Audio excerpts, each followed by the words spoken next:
আজকে আমি বানাবো মুসুর ডালের মুসমুসে পেঁয়াজু। এই জন্য আমি কিছু ডাল বেটে নিয়েছি। যে দেখেন ডালটা একটু আস্তে আস্তে করে বেটে নিয়েছি। তারপর দিয়ে দিলাম 1 চামচ হলুদের গুঁড়া, দিয়ে দিলাম পেঁয়াজ কুচি। পেঁয়াজ কুচিটা একটু বেশি পরিমাণে দিব, তাহলে খেতে ভালো হয়। তারপর দিয়ে দিলাম কাঁচামরিচ কুচি, যে যে পরিমাণ ঝাল খান ওই পরিমাণ দিয়ে নেবেন। দিয়ে দিলাম 1/2 চামচ শুকনো মরিচের গুঁড়া, দিয়ে দিলাম একটু ধনিয়ার গুঁড়া, দিয়ে দিলাম স্বাদ মতো লবণ। এখন আমি এটা ভালো করে মেখে নিব। এরকম ভালো করে মেখে নেব। এটা যত ভালো করে মিশিয়ে নেবেন তত সুন্দর হবে পেঁয়াজুটা। এখন আমি ভাজার জন্য চলে যাব চুলায়। চুলায় একটা প্যান বসিয়ে দিলাম। প্যানটা গরম হয়ে আসছে, এখন সয়াবিন তেল দিয়ে দিলাম। তেলটা গরম হওয়ার জন্য অপেক্ষা করতেছি।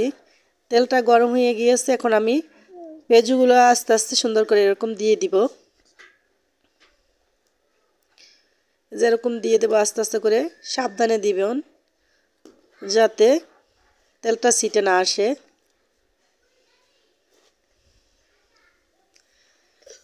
এই যে আমি পেঁয়াজুর শেপ দিয়ে দিয়ে সুন্দর করে কড়াইতে দিয়ে দিলাম।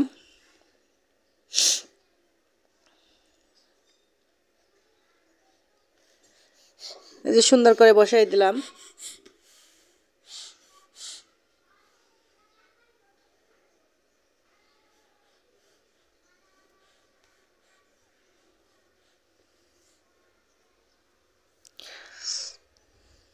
এটা মিডিয়াম টু লো হিটে ভাজতে হবে, বেশি জাল দিতে যাব না। এই যে দেখেন দেওয়া শেষ। এখন আমি একটা পাশ হয়ে গিয়েছে, এখন আমি এটা উল্টিয়ে দিব। বারবার উল্টানো যাবে না, একবারে একটা পাশ হইলে অন্য পাশটা তুলে দিব, তাহলে তেল ছিটে ভাবটা হবে না।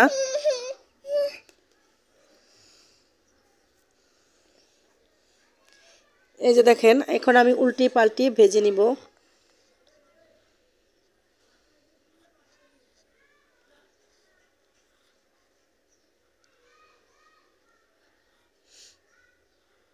এরপর যে দেখেন আমার হয়ে গিয়েছে, এখন আমি একটা প্লেটে তুলে নিব এটি।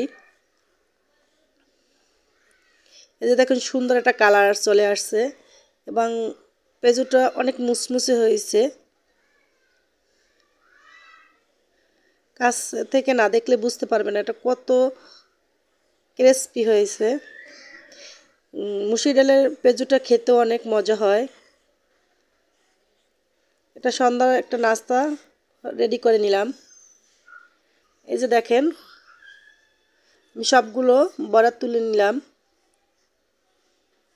এই যে আমার রেডি হয়ে গেল মুসুর ডালের মুচমুচে পেঁয়াজু।